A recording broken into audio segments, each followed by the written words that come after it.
I never thought I'd be the kind of person who argued with a dog.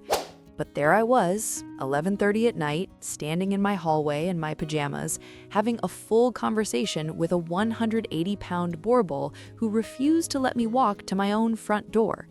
He had been doing this for 9 days straight. I had no idea why. Then came the night of day 9, and everything made sense. I never thought I'd be the kind of person who argued with a dog, but there I was, 11:30 at night, standing in my hallway in my pajamas, having a full conversation with a 180-pound Boerboel who absolutely refused to let me walk to my front door. His name was Duke, and he had been doing this for 9 days straight. I adopted Duke 8 months after moving to Portland alone. I was 27, newly single, working remotely, and living in a ground floor apartment on a street that looked quieter than it actually was. My mother had been calling every Sunday for 6 months, suggesting I get a security system.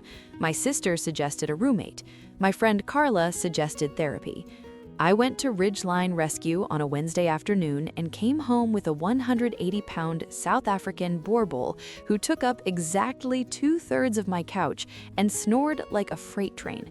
The rescue coordinator, a calm woman named Beth, handed me Duke's file with the careful pause of someone choosing their words.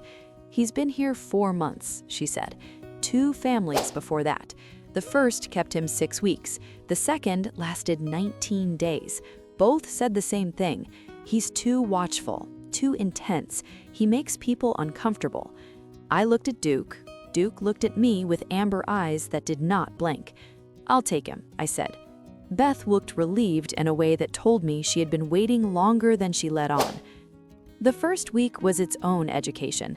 Duke knocked the coat rack over within 20 seconds of entering the apartment.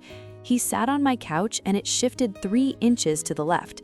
His tail cleared my coffee table in a single sweep, taking my laptop charger, 2 pens, and a full glass of water with it.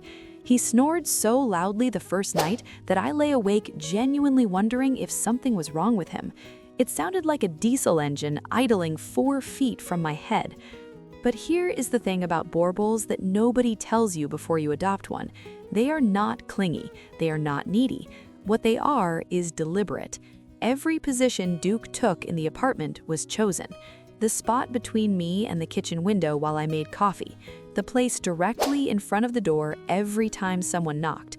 The corner of the hallway that gave him a sightline to the front door, the back window, and my bedroom at the same time.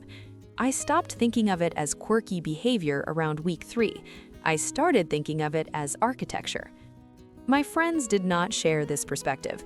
The first time my friend Jess came over, she stood in the doorway for 4 minutes before coming inside. "Does he always stare like that?" she asked. "Pretty much," I said. She left earlier than planned. Carla came once and didn't come back. My mother visited in December, sat rigidly on the edge of the couch for 2 hours, and called me on the drive home to tell me the dog was not normal. "He's fine," I told her. "He just pays attention." She did not find this reassuring. For the first 6 months, I noticed things without connecting them.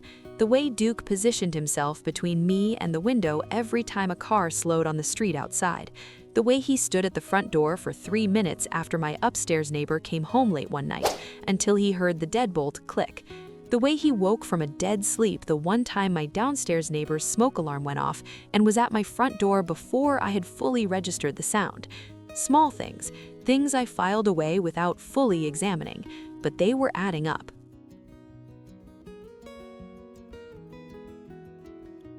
If you're still watching and haven't subscribed yet, that genuinely stings. Hit the button. You'll want to see how this ends. Then came the 9 days. It started on a Tuesday.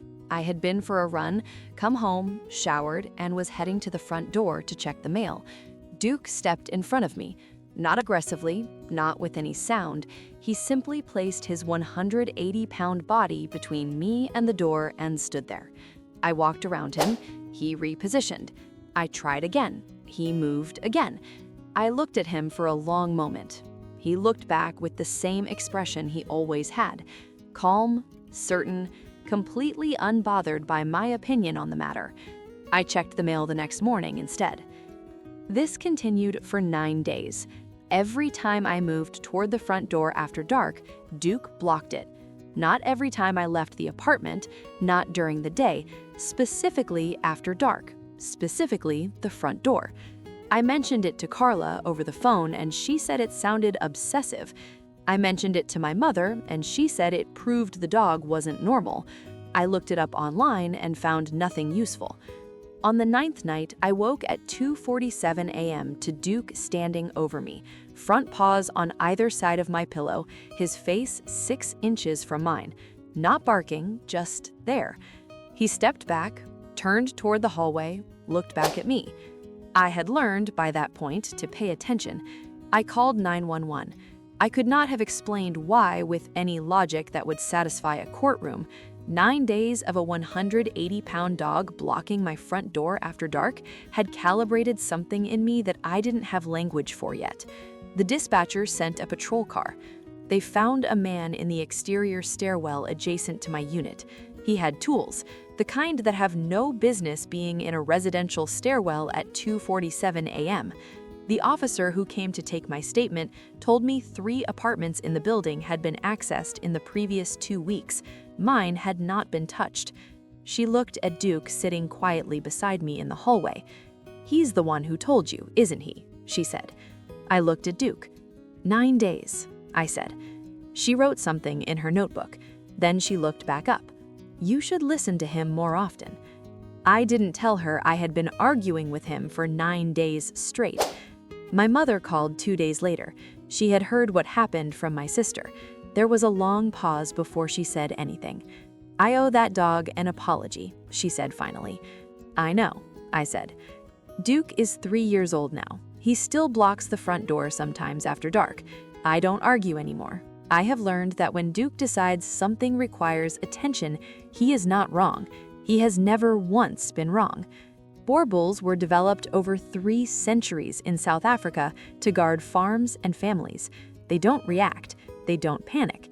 They assess, they decide, and they hold their position until the situation is resolved. Duke had been doing exactly that for 9 days.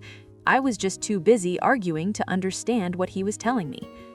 When a dog positions itself between you and a door, there is always a reason. Don't dismiss it. They have senses we lost a long time ago. That is their world. Respect it and trust them.